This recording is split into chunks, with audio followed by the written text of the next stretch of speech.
Buenas tardes, mi nombre es Pilar Martínez Borobio y soy profesora de la Universidad Popular de Coaching, Inteligencia Emocional y Programación Neurolingüística. Y hoy tengo la suerte de presentar a un gran amigo del foro, Enrique Martínez Lozano.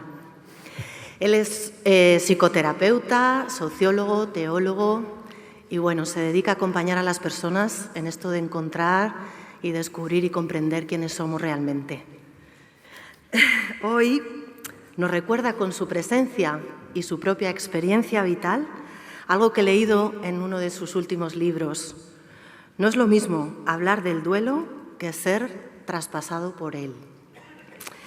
Hoy nos trae una forma de abordar la vida como sentido a través de su ponencia La vida como sentido ante el desgarro de la muerte. Gracias, Enrique.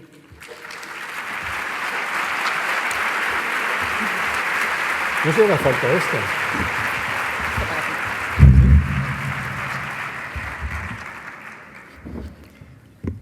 Buenas tardes.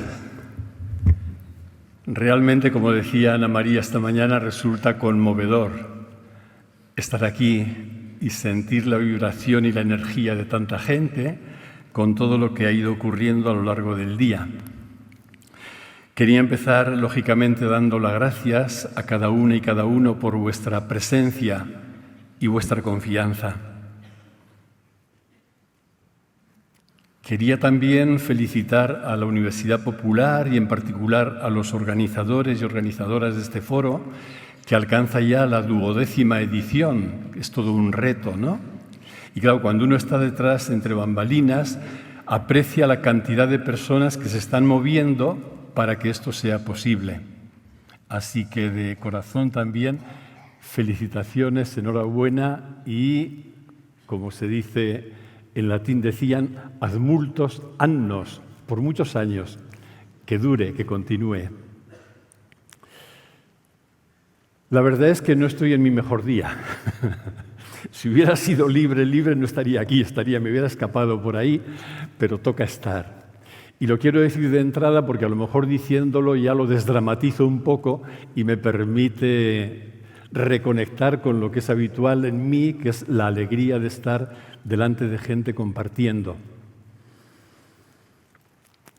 Como sabéis, además tampoco me tocaba estar aquí, vamos a ser sinceros, ¿no?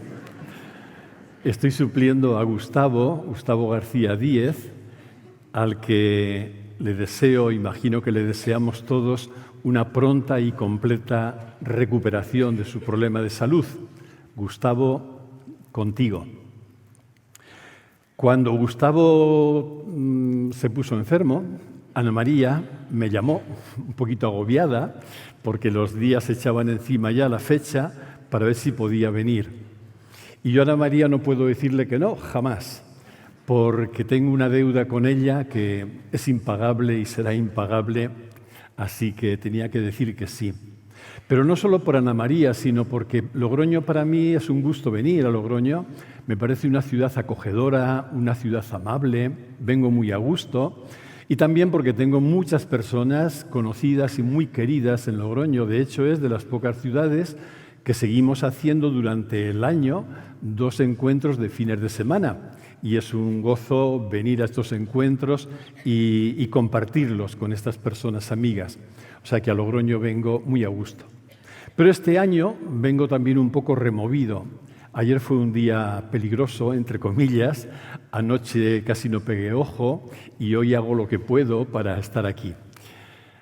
Claro, es que siempre, el año pasado venía con Ana. Fíjate, por estas fechas me tocó hablar de cuidar la alegría en el tema del foro del año pasado. Qué lejos estaba yo de pensar que mi alegría se vería fuertemente amenazada unos meses más tarde por lo que ocurrió en el mes de agosto, ¿no? Ayer cuando venía desde Pamplona hacia aquí, pues pasé por lugares muy queridos para Ana y para mí, desde Zariquiegui, que es donde solíamos dejar el coche para luego subir por el Camino de Santiago hasta El Perdón. Y yo pasaba ayer y decía, nunca más volveré yo a este pueblo porque ya solo no creo que venga. Y luego Estella y luego llegar aquí. Y luego, ¿sabéis qué? Fuimos al mismo hotel de todos los años que hemos venido al foro, pero a la misma habitación que compartí con Ana el año pasado.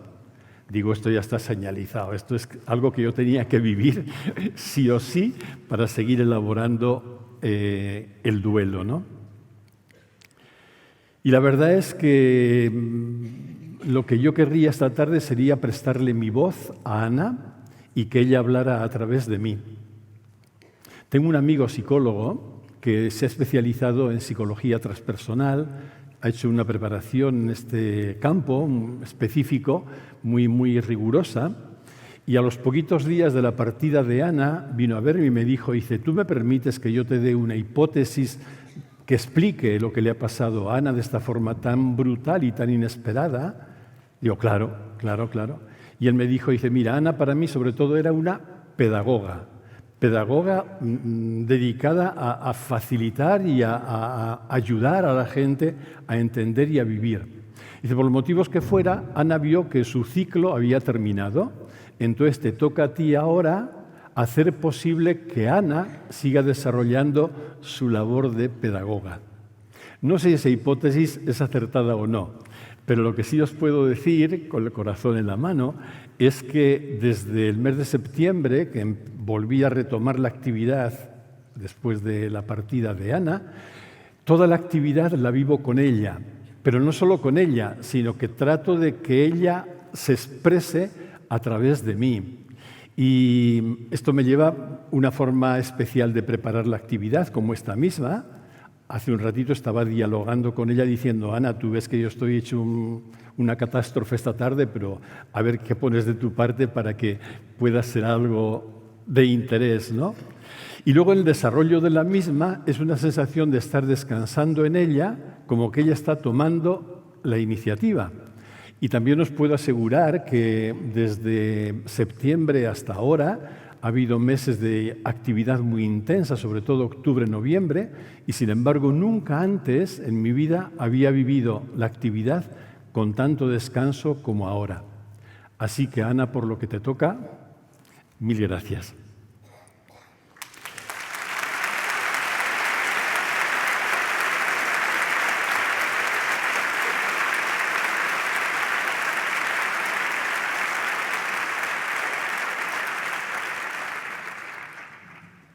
Estoy hablando de Ana como si fuera de la familia, ¿verdad?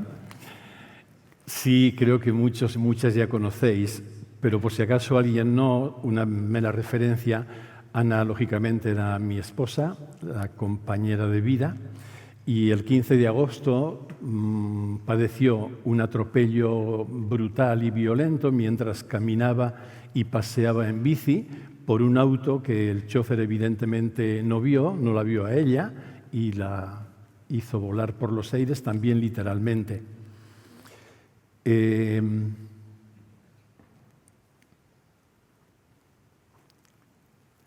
Lo que yo sentí fundamentalmente, ahora lo desarrollaré un poquito más, porque al final lo que quiero hacer esta tarde es compartir, según el título del foro, lo que voy a decir enseguida. Lo que sentí fue una inmensa sensación de desgarro. Y no encuentro otra palabra que exprese o que se acerque un poquito a expresar lo vivido en aquel tiempo. Es la sensación de que me habían roto por dentro, de que me habían desgarrado y que se me había arrebatado de manera cruel lo más importante de mi vida. Nunca había tenido un dolor, había experimentado un dolor semejante ni de lejos, ¿no? Y aquello sentí que me rompía, que me hundía. Por eso, cuando Ana María me invitó a participar de este foro y teniendo en cuenta el tema de fondo del foro, la vida como sentido, que por otra parte, ahora diré una palabrita, me encantó el título, me parecía que era apropiado lo que yo podía compartir, era esto, la vida como sentido ante el desgarro de la muerte.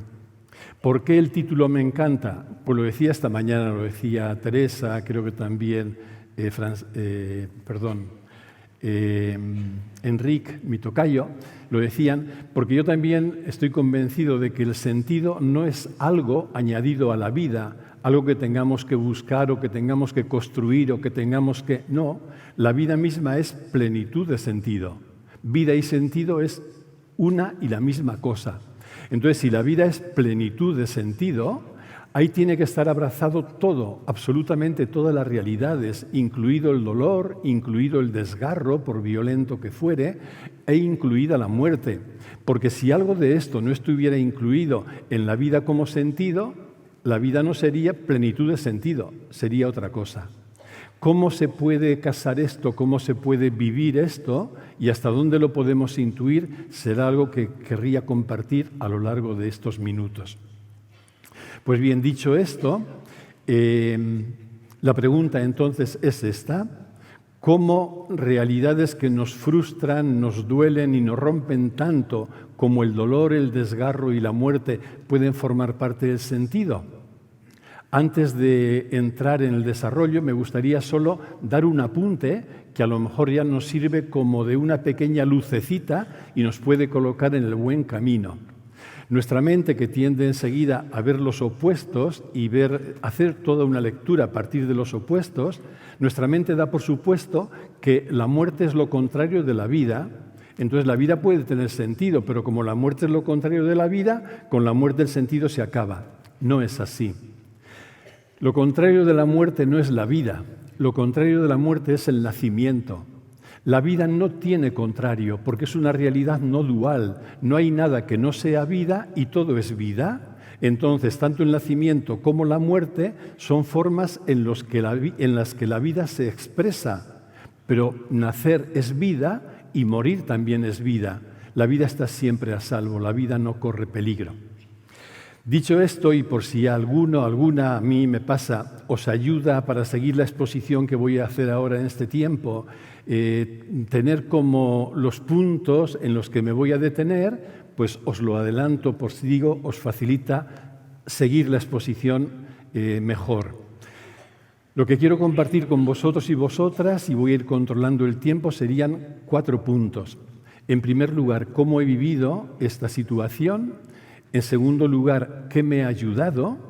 En tercer lugar, ¿qué he aprendido? Y de hecho todavía sigo aprendiendo. Y finalmente, en el 4º punto, volveré a retomar la cuestión del sentido y de pronto, de nuevo también, como enmarcar el hecho del desgarro, de la muerte y de todo aquello que nos resulta doloroso y frustrante, cómo se enmarca eso en una vida que entendemos que es plenitud de sentido. Voy con lo primero. ¿Cómo viví aquello? Pues la primera palabra ya está dicha, como un desgarro cruel, como un desgarro tremendo. Imaginad que Ana había salido en bicicleta y yo había salido caminando porque nunca he aprendido a andar en bicicleta y a mi edad no aprenderé, y habíamos quedado de encontrarnos a las 2 de la tarde en casa. Y sobre las 2, más o menos, suena el móvil. Me fijo en el móvil, yo estaba en casa ya y de pronto veo en la pantalla iluminada con su rostro y con su nombre. Y siempre que yo veía en la pantalla el rostro y nombre de Ana, se me iluminaba la cara, me sonreía, levanto el teléfono, enciendo y digo, Anuski, ¿cómo estás? Y de pronto silencio. Y de pronto una voz que no era la de Ana que decía, ¿eres Enrique? Digo, sí. Dice, no te asustes, soy la médico de la ambulancia. Ana ha tenido un accidente, tiene algún traumatismo, pero su vida no corre peligro.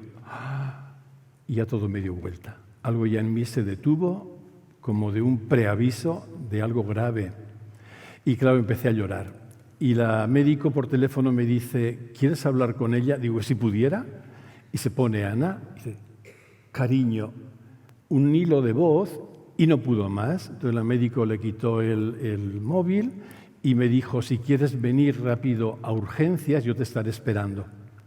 Salí como loco a urgencias y salí tan loco, y claro, cuando uno está pillado por algo tan fuerte como enceguecido, que pasé incluso por el lugar del accidente, estaba lleno de policías, policía foral, policía local, todo un montaje, estaba relativamente muy cerquita de casa, y ni me di cuenta, no asocié que aquel había sido el lugar del accidente. Yo seguía hasta el hospital.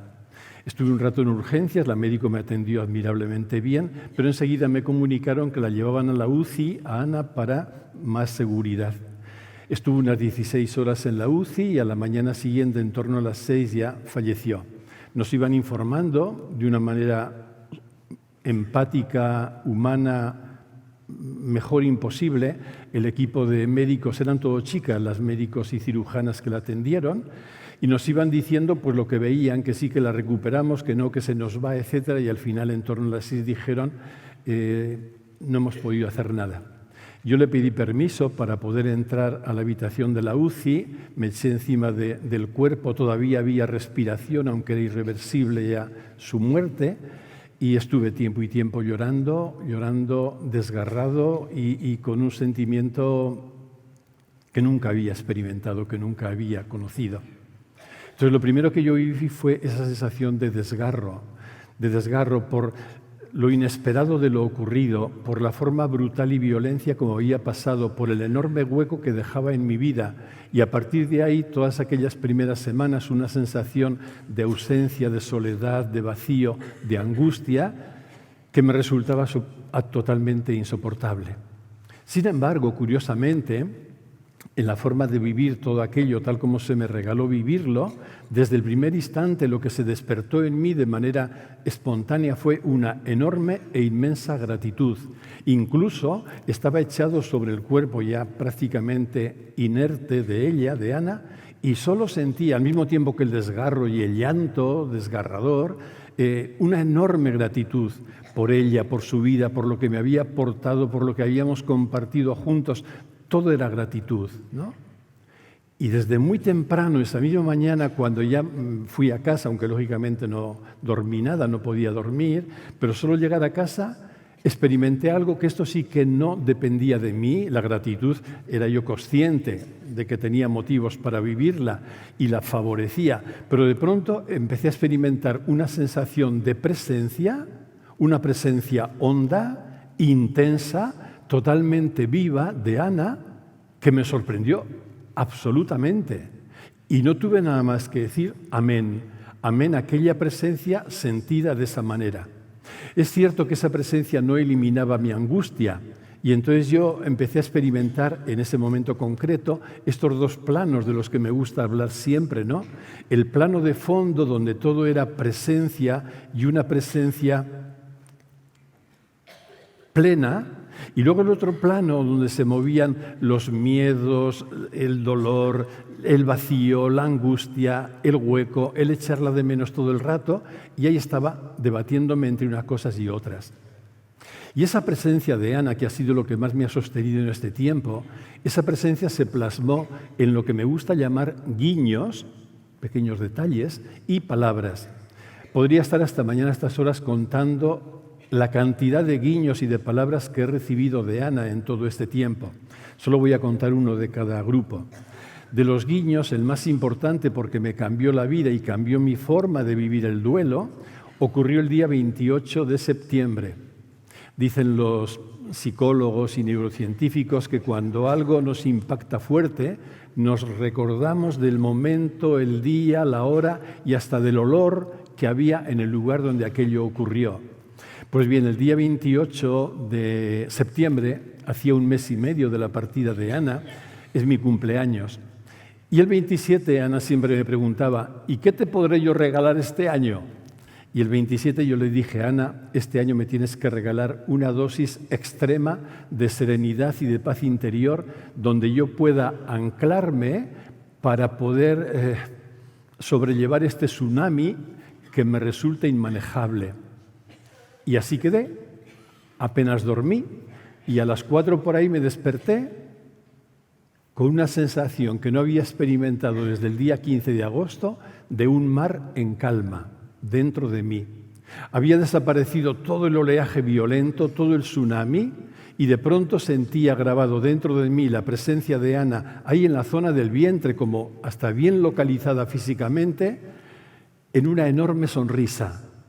Y ahora mismo, desde ese día hasta hoy, me basta cerrar los ojos, abrirme a ese lugar y encontrarme con la presencia de Ana y con su sonrisa. Sonrisa que es amorosa, acogedora y paciente. Ana era una mujer muy paciente, pero sonrisa que a veces se hace un poco pícara y me dice, ¿pero de qué vas? ¿Todavía no te has enterado o qué? A ver si te enteras, ¿no? Pero ahí está, ahí está. Este fue el regalo más grande hasta el punto de que desde aquel día 28 hasta el día de hoy, esa sensación de mar en calma no ha desaparecido nunca, ahí está. Esto no quita que aparezcan olas, que la eche de menos constantemente, que eche de menos el contacto físico, que eche de menos el caminar con ella, el escucharla, el hablar, el jugar al rumi, el 20.000 cosas. Todo eso lo echo de menos y hay días en que toma mucha densidad, como ayer, por ejemplo, o esta mañana, ¿no? Pero lo estoy viviendo, se me regala vivir desde otro lugar. No como en agosto, que era vivirlo desde el mismo oleaje y de la misma angustia que me embargaba por completo, sino ahora desde ese otro lugar de mar en calma. Y junto con los guiños, las palabras. Esto para mí no es del todo nuevo, porque yo pues, he tenido el regalo desde jovencito de que a esa hora, a veces antes del amanecer, de pronto escucho palabras, no con los oídos de aquí fuera, de otra forma, ¿eh? Y espero que lo entendáis bien y que no creéis que deliro de vez en cuando, ¿no? Que a lo mejor puede ser, pero no es el caso. Y entonces no me pilló de sorpresa, pero sí que ante cualquier cosa hablo con ella y le pregunto. Y yo, por ejemplo, ahora mi horario de sueño ha cambiado por completo. Ahora me acuesto siempre a las 10 porque más de las 4:30 o 5 no puedo aguantar en la cama. Es otro cambio de horario que me resulta agradable. Y cuando me levanto por la mañana hago un rato, un tiempo, una hora de meditación y siempre empiezo atendiendo la respiración, situándome ante una foto de Ana que tengo, dejándome sentir mi amor hacia ella, dejándome sentir el amor de ella hacia mí. Nunca me he sentido amado por nadie como me siento amado por Ana, y dejarme estar en ese amor, ¿eh? Y cuando estoy ahí en el silencio le pregunto, Ana, ¿quieres decirme algo? Pues bien, la tarde del 22 de septiembre, tampoco se me olvida, había sido un día en que unos muy buenos amigos habían venido a buscarme y había pasado todo el día con ellos, ¿no? Comí con ellos y a la tarde, como no me querían dejar solo, buscaron algún pretexto para ver a sus nietas y demás, todo el día. Y el día bien, pero yo notaba, estamos todavía en el 22 de septiembre, no se había producido el regalo de la semana siguiente, sentía como un pozo de tristeza, de vacío, de esto de que te falta algo, ¿no? De modo que efectivamente, en cuanto me despedí de ellos, fui a casa, era ya de noche, una sensación de vacío y de que la casa se me caía encima. Y vivía mucho en aquel tiempo la sensación de que todo me recordaba a Ana, todo lo que veía, todo lo que tocaba, todo lo que olía, todo me recordaba a Ana, pero ella no la encontraba en ningún lugar. Y era una sensación de vacío y de angustia enorme. Total, que después de llorar un rato, había preparado yo una silla para llorar todos los días, ¿no? Lloraba generalmente 3 veces al día, como poco. Y después de estar un rato llorando, ya hablé con ella, digo, Ana, mira, esto para mí es insufrible, es invivible. Por favor, necesito que me hagas ver algo. Y de pronto escuché en mi interior la voz de Ana que me decía, Enrique, en lo que somos nada ha cambiado. Aquello me cambió. También, ¿eh? También. De nuevo, no quitó todo el oleaje que aparece cuando aparece, pero es que en lo que somos nada ha cambiado. Lo demás, como decía muy bien esta mañana también Teresa, y lo demás es una lectura mental, es una lectura del ego, ¿no? Que también tiene sus motivos, pero en lo que somos realmente, la muerte no cambia nada. Por eso la muerte, con palabras de Enrique, es un mito también, ¿no? Luego volveré sobre ello.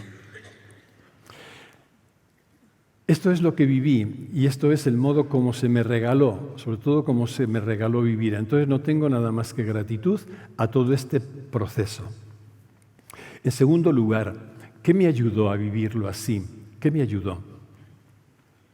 Porque tengo tan claro que todo ha sido gratis, que no ha sido nada merecido, que no depende de las herramientas que yo podía tener, ni del trabajo hecho. No, todo ha sido tan regalado. ¿Qué me ha ayudado? Pues lo que más me ha ayudado, ya ha quedado dicho, ha sido el regalo de sentir la presencia de Ana de una forma continuada y de una forma honda, ¿no? Eso ha sido lo que más me ha ayudado en todo momento. Pero junto con eso, algo que me ayudó mucho fueron las presencias de tantas personas amigas, queridas, que de 1000 maneras y generalmente de una forma como muy callada y semioculta, supieron arroparme en todo momento. A veces como para que no me diera cuenta, ¿no? Como disimulando, pero se organizaban de tal manera como para conseguir que yo no estuviera nunca solo, que a veces me daban ganas de decirle, dejadme solo que quiero llorar, ¿no? Porque era tanto el acompañamiento. Y no solo de personas, por ejemplo, en Pamplona, de gente tan querida y gente tan buena que me ayudaron en aquellos días terribles a toda esa sesión de trámites, de papeleos, de gestiones, que es una locura para alguien que está así, una enorme gratitud hacia todos esos amigos, sino también personas que me invitaban a ir a su casa, a pasar unos días con ellos, como para tomar distancia, personas que venían de lejos a compartir algunos días conmigo. Y ahí descubrí, por experiencia propia, que no hay mayor regalo que podamos hacer ni que podamos recibir que el regalo de una presencia de calidad.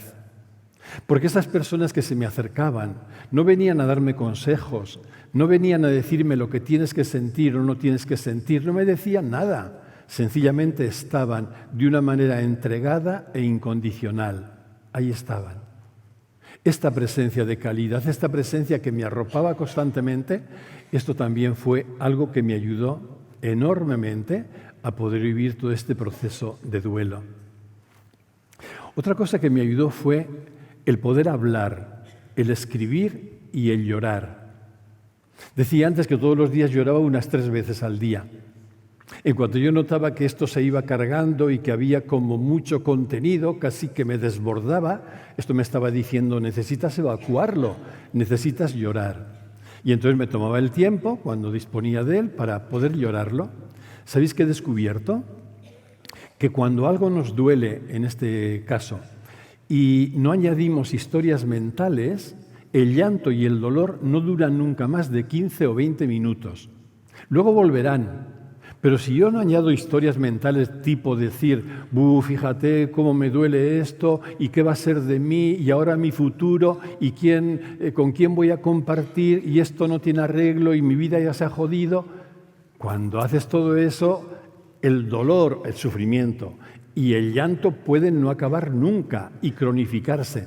Pero cuando no añades nada mentalmente, solo siento lo que fuere. Dolor, tristeza, pesadumbre, melancolía, angustia. Y siento dolor y me lo voy a dejar sentir. Dura, como digo, 15 o 20 minutos, ¿no? Fue un regalo el poder llorar. Fue un regalo también el poder hablar, poder verbalizar lo que estaba sintiendo y viviendo ante gente de confianza, lógicamente, ¿no? Que saben escucharte. Incluso ante grupos. El hecho de poder compartirlo como estoy haciendo esta tarde aquí, aparte de lo que me serena, me resulta profundamente terapéutico. Y he descubierto cómo cuando se comparte desde la desapropiación, desde la gratuidad, solo con la esperanza de que quizá alguien le ayude, esto es terapéutico profundamente. Y finalmente también el escribir. Enrique Benito me llamó una de las primeras tardes después de la partida de Ana y, entre otras cosas, me dice: yo te sugiero que escribas siempre, que escribas todo lo que estás sintiendo. No me sonó a nuevo porque yo desde joven siempre he tendido a escribir, sobre todo cuando he sentido algún malestar, ponerlo por escrito, qué estoy sintiendo, qué me pasa, etc. No contarme historias sobre lo que siento, que eso creo que es perjudicial porque alimenta ese funcionamiento de cavilar la mente, sino bien pegado al cuerpo, decir por escrito, expresar qué es lo que estoy sintiendo. Eso fue también profundamente terapéutico, el escribirlo, ¿no? Y todos los días escribía, a veces en primera persona, que es lo que siento ahora, y a veces me salía de manera espontánea en segunda persona, como si fuera en un diálogo con Ana. Y eso fue tan fuerte que al final tomó la forma de librito, en este de cuando muere la persona amada. Porque en un momento determinado yo veía que lo que compartía también en grupos, había gente que le hacía bien, o bien porque se reconocía en lo que yo decía, y decir, anda, pues esto yo no le había puesto palabras, pero también a mí me ha ocurrido. Y porque le permitía dar validez o validar experiencias que habían tenido ante la muerte de un ser querido y que ni siquiera se habían atrevido a compartir porque les parecía una cosa rara, como esto de sentir una presencia de una forma tan viva, etc. Entonces tuve la intuición de que valía la pena escribir el libro. Bueno, no sé si tuve la intuición o la misma Ana me dijo, escribe esa cosa, ¿no? Esto me ayudó mucho. Me ayudó mucho también, ya no sé si es en cuarto lugar, aplicar algo que en psicología le dan mucha importancia. Son dos actitudes que parecen contradictorias, pero que cuando se viven simultáneamente son profundamente liberadoras y transformadoras. Me refiero a lo que los psicólogos llaman no evitación y no reducción. Y lo formulan en negativo, como para que nuestra mente se detenga un poquito. Ante lo negativo la mente se queda un poco aturdida y se abra un poco más a ver lo que es. No evitar significa no negar lo que me duele, no escaparme, no buscar un atajo, no reprimirlo, no olvidarlo, no evitar. En positivo sería decir aceptar.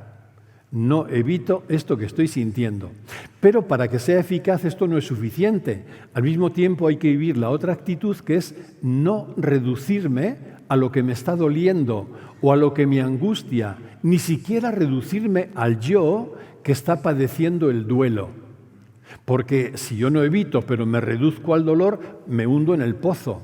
Sin embargo, no evitando y decir, esto me está doliendo mucho, pero al mismo tiempo sé que yo soy infinitamente más que este dolor, soy más que esta angustia y soy incluso infinitamente más, esta mañana lo explicaban bien, más que el propio yo que está padeciendo este duelo. Eso me ayudó mucho también. Me ayudó mucho el cuidado del amor hacia uno mismo, hacia mí mismo, en esto que los que hemos hecho talleres juntos llamamos una práctica psicoafectiva, ¿no? El poder vivir momentos para conectar con el sentimiento de cercanía a mí mismo y de amor a mí mismo. Si necesitamos siempre amarnos a nosotros mismos, estemos como estemos, y si ese amor a nosotros mismos es como la garantía que unifica nuestra persona, cuando nos sentimos vulnerables con más razón. A mayor sentimiento de vulnerabilidad, mayor necesidad de amarnos tal como estamos. Esto también. Otra cosa que me ayudó mucho y que la hacía también a diario era gestionar la mente, no dejar que la mente tomara el mando, cortar la rumiación, la cavilación. Esta mañana lo decían también de una forma muy clarita, ¿no? Observar la mente, tomar distancia de la mente, observarla. Lo decía también Manel, creo que se llamaba, este que nos ha pasado Enrique en el vídeo, ¿no? Él decía, yo observo mi mente y me doy cuenta de que no soy los contenidos de mi mente, soy otra cosa. Esto ayuda un montón también en una experiencia de duelo. Y finalmente, el último medio que me ayudó era conectar directamente con la quietud de fondo más allá de la mente, es decir, favorecer el silencio de la mente y entrar en contacto con ese lugar que está en cada una y en cada uno de nosotros, que es indestructible, es invulnerable y que está siempre disponible.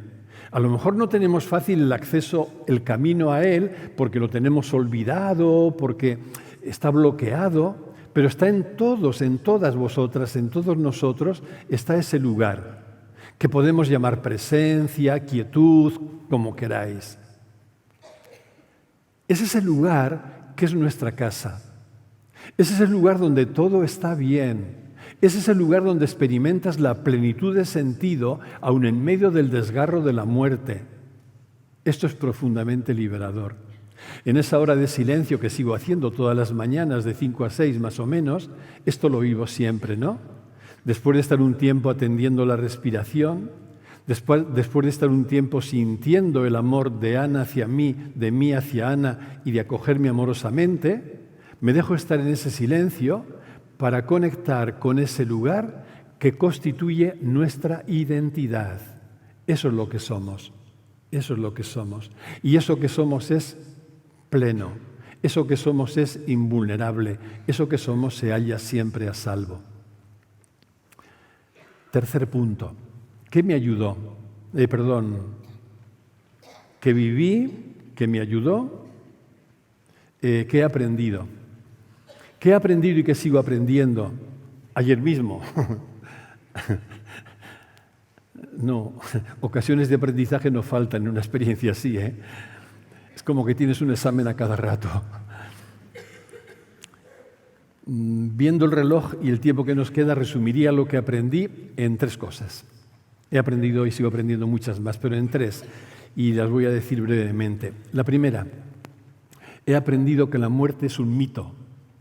Esta muerte que es tabú, decía Enrique esta mañana, para nuestra cultura, nuestra sociedad, es tabú, la hemos convertido en tabú, pero es un mito, es un mito.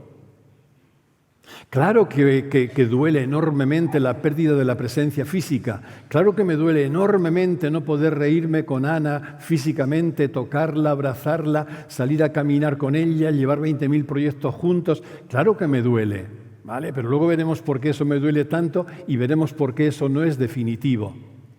Pero lo que es Ana sigue siendo. En lo que somos nada ha cambiado. En segundo lugar, lo segundo que he aprendido es que también el duelo tiene muchos mitos, sobre todo 2. Un mito, en la forma de entender el duelo, es pensar que solo hay dolor en un duelo. Es mentira. En un proceso de duelo yo he experimentado que hay dolor, y cuánto dolor, pero hay también mucho amor y hay mucha presencia.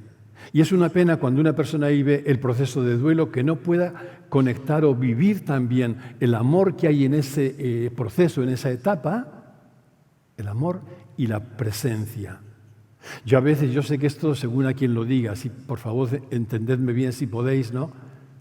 Vivo con Ana actualmente una intimidad, echando de menos su presencia física, una intimidad que no había vivido nunca. ¿Por qué? Porque hemos llegado a ese punto donde Ana y yo somos lo mismo. Somos lo mismo. Por eso en un proceso de duelo, cuando se vive así, hay dolor, pero hay mucho amor y mucha presencia.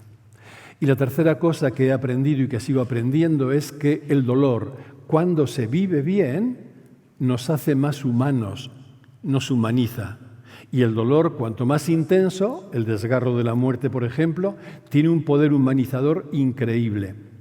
Es cierto que el dolor, cuando no se vive bien, te puede hundir en el pozo, te puede llenar de amargura, te puede llenar de resentimiento y te puede llevar incluso al suicidio. Y todo eso es humano y merece todo respeto y toda comprensión. Pero si se vive bien, te humaniza. ¿Y por qué el dolor te puede humanizar? Porque el dolor pone a flor de piel nuestra vulnerabilidad. Y la vulnerabilidad nos hace humanos. Hemos tendido a ocultar nuestra vulnerabilidad, a no querer verla, a ocultárnosla a nosotros y a los demás. ¿Por qué? Porque nuestra mente en algún momento asoció que ser vulnerable era igual que ser débil, en el mal sentido de la palabra, que estar expuesto a 1000 peligros, que estar inseguro, que sentirse amenazado o que sufrir. En nuestra mente, con mucha frecuencia, hemos asociado vulnerabilidad igual a sufrimiento. Es mentira. La vulnerabilidad aceptada, abrazada, nos pacifica porque nos reconcilia con nuestra verdad. Así como en el plano profundo somos plenitud de vida y por tanto plenitud de sentido, en el plano de nuestra personalidad lo que nos define es la vulnerabilidad. Cuando yo lo acepto, me coloco en la verdad de lo que soy, y eso me serena, me pacifica y me reconcilia. ¿Qué ocurre cuando yo me reconcilio con mi propia vulnerabilidad? Y de esto puedo dar también testimonio en primera persona, aunque luego lo viva como lo viva. Lo que produce es que hace crecer nuestra empatía y nuestra compasión hacia los demás. En definitiva, nos hace mejores personas, porque si yo estoy abrazando mi vulnerabilidad sentida con tanta fuerza, a veces con matices de impotencia incluso, esa vulnerabilidad reconocida y aceptada me hace más sensible a la vulnerabilidad ajena. Y entonces despierta mi empatía, despierta mi capacidad de compasión. Y lo que he experimentado en este tiempo, gracias a Ana también, es un sentimiento de cercanía mucho más empática, compasiva, con muchas personas, ¿no? Con muchísimas personas. Hace unos días recibí un correo, me hizo de una mujer francesa, joven aún, pero que ha tenido una muy dura experiencia, muy duro recorrido vital, ¿no? de todo tipo, laboral, de pareja, de hijos, pero duro, ¿eh? En concreto, uno de sus hijos tiene una enfermedad muy grave, tiene que andar conectado a la insulina permanentemente porque tiene una diabetes en grado extremo desde niño pequeñito, tiene además un trastorno mental grave dentro del espectro autista, un drama lo que vive esta mujer. Y después de contarme todo lo que había pasado mal, es psiquiatra de profesión además, me dice en el correo, dice, sin embargo, tengo que dar gracias todo el rato porque todo este dolor que te he compartido me ha hecho más humana, me ha hecho mejor persona y doy gracias por ello. Esto es. Y termina diciendo algo en lo que yo no había reparado.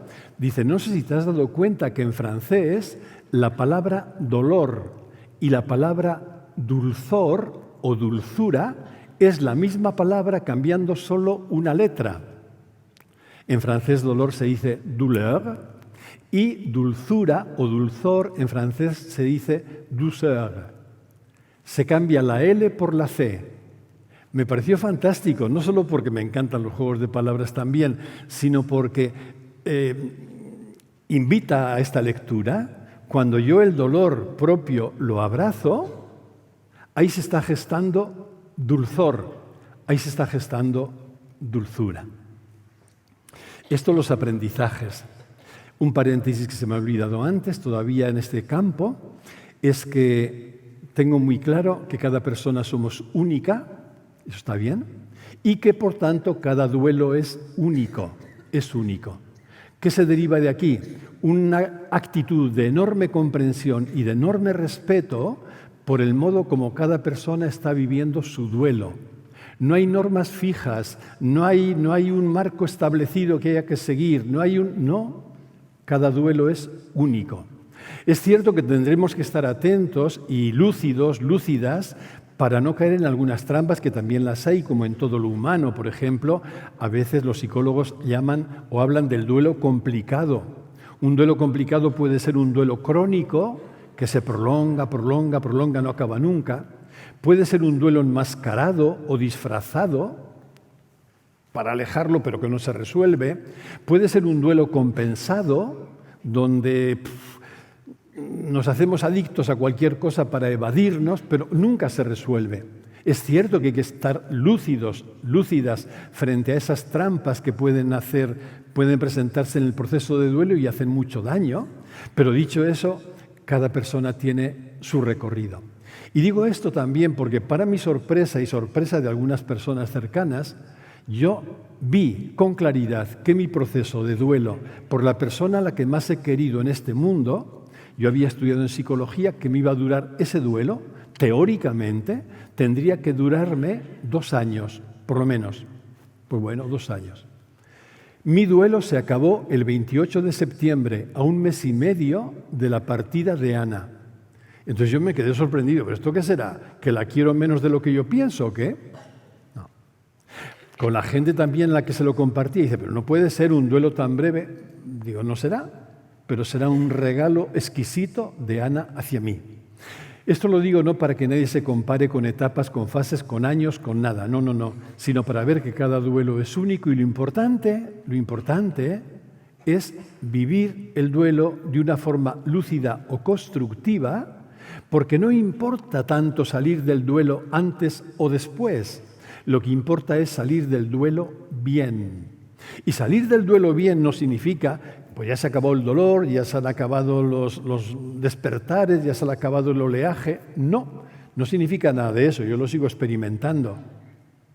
Significa que has conectado, por utilizar el término del trasfondo del foro, has conectado con la vida. Yo los días primeros, las primeras semanas de conectar con la vida, nada. Había momentos en que sí, pero era tal la alteración cognitiva y la alteración emotiva y afectiva que era imposible, ¿no? Este es el paréntesis.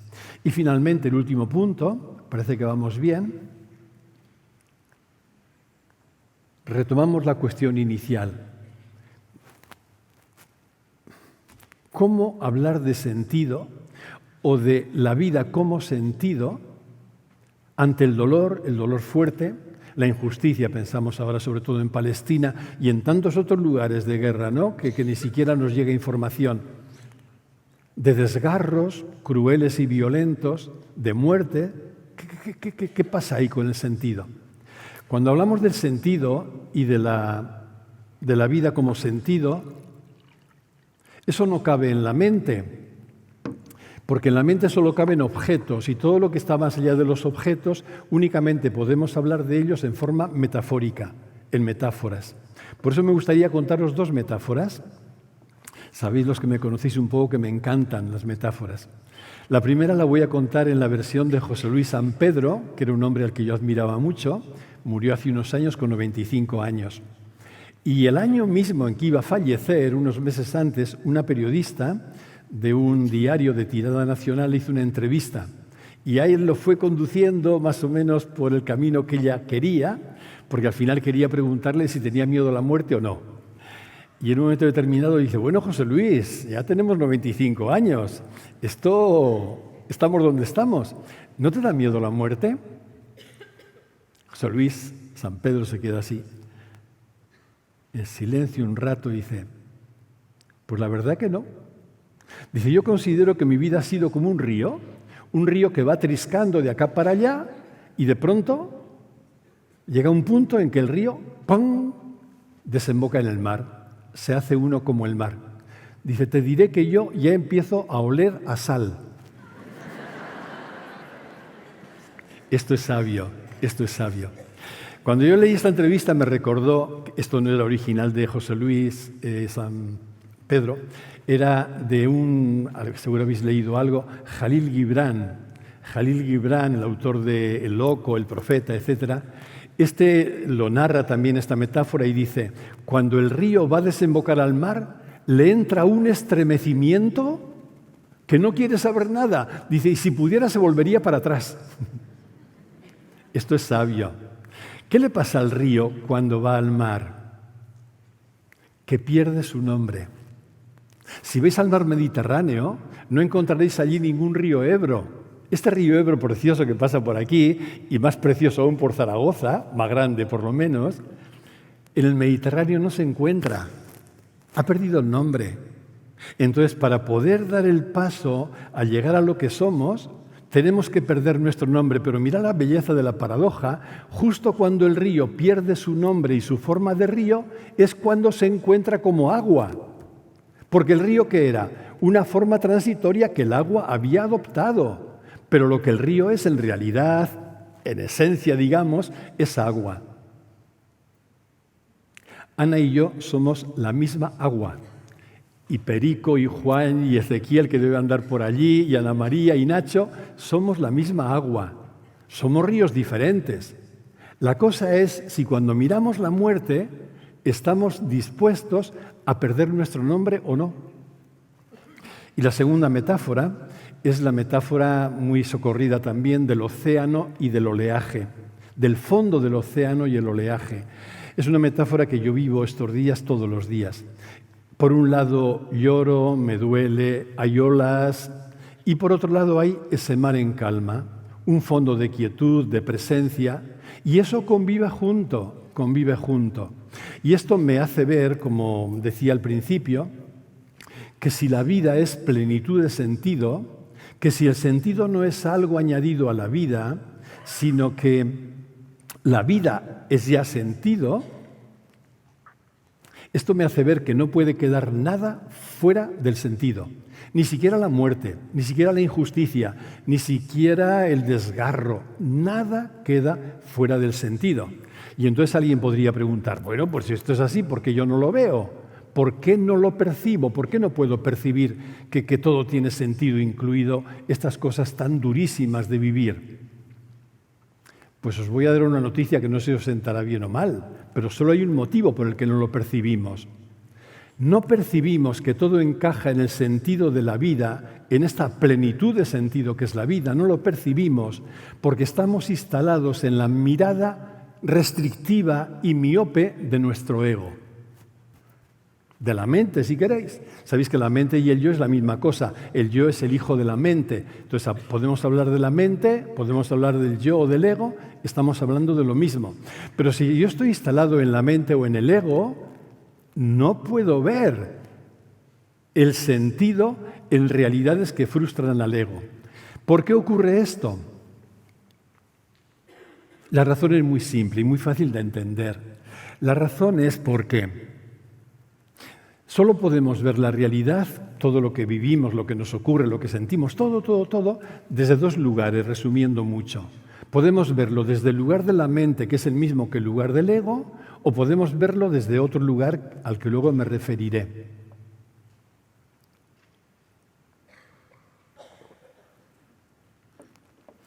Desde el lugar de la mente o del ego, todo aquello que nos frustra no tiene sentido. Por eso cuando algo nos frustra, nuestra mente que dice, esto es absurdo, esto es ridículo, esto no tiene sentido, o lo dice con una palabra redonda. Esto es un sinsentido, tal cual. ¿Y por qué la mente dice eso ante lo que nos frustra? Porque el ego, el yo, se rige por un único guión. El guión que rige el funcionamiento del ego se puede formular de este modo. La vida está ahí para responder a mis expectativas.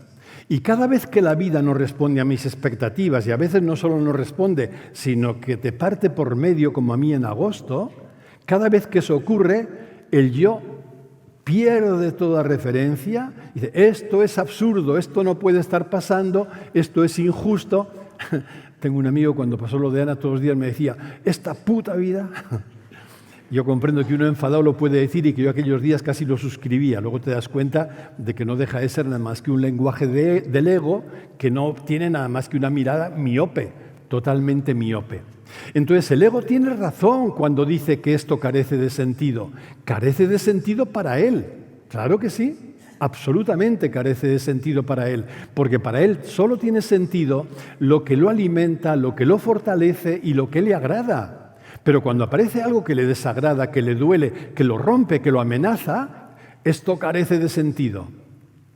Pero aquí hay una pregunta que no sé si no nos hacemos, y es una pena que no nos la hagamos con más frecuencia, porque es una pregunta absolutamente decisiva. La pregunta es esta. ¿Quién ha dicho que el ego tiene que ser el árbitro y el juez de todo lo real? ¿Quién ha dicho que la mente es el criterio último de verdad y que la mente tiene que decir lo que es verdadero y lo que es falso? ¿Quién ha dicho que el ego, repito, es el juez último que dice esto tiene sentido, aquello no tiene sentido? ¿Quién ha dicho eso? ¿De dónde nos lo hemos inventado? No es nada más que una estratagema más del ego, solo eso, ¿no? ¿Quién ha dicho? Esto ocurre en nuestra cultura mucho más que en culturas anteriores. ¿Sabéis por qué? Porque estamos en un momento sociocultural en el que el yo ha tomado todo el relieve, todo el protagonismo. No es casual, para nada es casual, que estemos en una cultura totalmente egocéntrica o caracterizada por el egocentrismo y por el narcisismo. Los psiquiatras dicen que el problema grave de nuestro momento cultural es esta pandemia de narcisismo. Pensad en las redes sociales. Pensad en los políticos que están teniendo ascendiente ahora, desde Trump, Bolsonaro, Putin, Milei, etcétera, etcétera, que no voy a nombrar. Estamos en una época totalmente narcisista. Y esto no es casual. ¿Por qué no es casual? Porque responde a un momento histórico en el que el ego tiene todo el protagonismo. El ego se considera el ombligo del universo. De modo que podemos decir, lo que es bueno para mí, eso es bueno para todo. Y lo que es malo para mí, es malo. ¿Pero quién ha dicho eso? ¿Qué atribuciones se toma el ego tan infundadas? No hace muchos años, y todavía hoy en la actualidad en algunas culturas, esto no funciona así. Por ejemplo, en Pakistán o en India, cuando una mujer tiene una relación extramatrimonial, la propia familia de la mujer se encarga de asesinarla. ¿Por qué? Porque ha puesto en riesgo, en peligro, el honor de la familia. Es decir, ha habido épocas no muy lejanas históricamente en las que lo importante no era el yo ni el ego. Lo importante era la tribu, el clan, el sistema de parentela, el parentesco. Y digo, no hace muchos años, hace solo 2000 años en la cuenca mediterránea, el individuo no contaba nada. Lo que contaba era la tribu. A quienes por venir de la tradición cristiana como yo, en el Evangelio tenéis un montón de datos, y en la Biblia, que os hacen ver que la persona individual no contaba nada. Solo contaba, sobre todo en el Mediterráneo, el honor de la familia. Solo pongo un dato porque ya esto se acaba. ¿Os acordáis que en un momento de su existencia, al inicio de su existencia, la familia de Jesús, de Nazaret, lo van a llevar a encerrar en casa porque dicen que estaba loco? Y creían que estaba loco porque tenía una postura crítica contra la autoridad religiosa que ponía en peligro a toda la parentela. Y entonces, para salvar la parentela, vamos a retirarlo en casa, lo encerramos y que... Esto funcionaba así. Entonces, en esas culturas, la muerte del yo, pues no era importante, que se muriera uno más, uno menos. Además, la esperanza de vida era más corta, en fin, 20.000 factores, ¿no? Pero en la nuestra todo ha cambiado. Ahora es el yo, el rey del universo. Esto es bueno, ¿eh? Yo no me cambio esta época por la anterior o la anterior por esta. Esto es bueno, pero no dejamos de ver la sombra que tiene, la cara oscura, y la cara oscura es el egocentrismo, el narcisismo. Vale. Entonces, mientras estemos ahí, no podremos captar el sentido de todas las realidades que frustran al ego. No podremos. Para captar el sentido de estas realidades, la muerte, la injusticia, el desgarro, el dolor, etc., ¿sabéis qué se requiere? Que el ego se quite del medio. Pero no os empeñéis nunca en encontrar el sentido a eso desde la mente. No queréis encontrar un sentido para el ego porque no lo tiene. Para el ego es un sinsentido. Pero recordad, el cuestionamiento de base es este otro. ¿Pero acaso el ego tiene razón cuando emite esos juicios? Necesitamos tanto adelgazar, otra metáfora, nuestra importancia personal. Necesitamos tanto, decía Fernando antes también, ¿no?, disminuir la importancia que le damos al yo y al ego, que no es tan importante el yo y el ego, que se va a morir pasado mañana, que no, que lo que somos no es eso, que es otra cosa. Desinflar un poco el ego, desinflar esos comportamientos que además ahora se nos cuelan casi por ósmosis en esta época de las redes sociales, que no son malas, lo malo es esa inflación de redes sociales, ¿no? Bueno, y decía que hay otro lugar para ir terminando. ¿Cuál es el otro lugar? El otro lugar desde el que ver toda la realidad, que no es la mente ni el ego. Pues es aquello que está más allá de la mente y a lo que podemos llegar solo a través del silencio de la mente. Cuando nos situamos ahí, nuestra mente sigue sin entender cómo esto puede tener sentido. Por la razón que decía antes, porque la vida como sentido no cabe en la mente, no cabe. Sin embargo, yo experimento que cuando me sitúo en el silencio del ego, cuando el ego deja de ser el protagonista y el árbitro de todo, experimento una sensación de encaje admirable, de encaje, de armonía, de quietud, en definitiva, de sentido. Es ese lugar que descubres como tu casa. Es el lugar donde descubres que todo está bien, en ese lugar profundo, Pero repito, para esto hace falta que el ego se quite del medio y que nos situemos ahí, en ese lugar. Cuando te sitúas en ese lugar, lo que brota de ahí es una actitud de rendirte a la vida. Y es admirable, además esto tendría que ser casi un argumento para ver que esto es tan coherente que tiene que ser verdadero. Cuando te rindes a la vida, descubres, Teresa lo ha explicado esta mañana maravillosamente bien, descubres que eres vida. Que la vida no es algo que tienes, que está amenazada, que un día puedes perder y que lo importante es tu yo, que no. Que tu yo es una forma como te estás experimentando, como la vida en ti se está experimentando. Te rindes a la vida, descubres que eres vida y todo se llena de sentido. Cuando el oleaje está como está, haces lo que puedes, ¿no? Y te sitúas como puedes. Pero cuando el oleaje está calmo, como en mí en este momento, gracias, Ana, porque me has transformado en esta hora que llevo hablando, con todo mi miedo y emoción inicial y removida inicial, ahora todo es un océano de paz también. Cuando te sitúas ahí, todo es encaje, todo es armonía, todo es plenitud de sentido. Era solo el pequeño ego que tenía sus expectativas y que es normal que tenga dolor y habrá que acoger el dolor. Yo no estoy diciendo luchar contra el ego, no. Estoy diciendo solo no reducirnos a él y vivirlo desde otro lugar y acogerlo desde otro lugar. Y una última cosa que me la ha sugerido Teresa esta mañana en lo que le he escuchado, que me ha parecido admirable. La última cosa es que cuando se te regala vivir esto así, no solo se te regala descubrir el sentido de todo, incluido el desgarro de la muerte, no solo te brota un sentimiento de gratitud, aún en medio de ese dolor intenso, sino que se te regala vivir esto como oportunidad. Esto a Ana le encantaba. Ana quería vivir todo como oportunidad de aprendizaje y ante cualquier cosa que le pasaba o nos pasaba decía, ¿qué tendremos que aprender de esto? Vale. Y es una oportunidad. ¿Una oportunidad de qué? Pues una oportunidad de dos cosas que al final es la misma. Una oportunidad de crecer en comprensión. Cuando algo me frustra, es decir, que esto que se siente frustrado no soy yo. Esto es el ego que tiene su propia dinámica y que siente dolor porque está frustrado, porque esperaba otra cosa y no le ha salido. Muy bien, pero esto no soy yo. Es una oportunidad de crecer en comprensión. Y finalmente es una oportunidad, esto es la línea de Teresa, de crecer en desapego.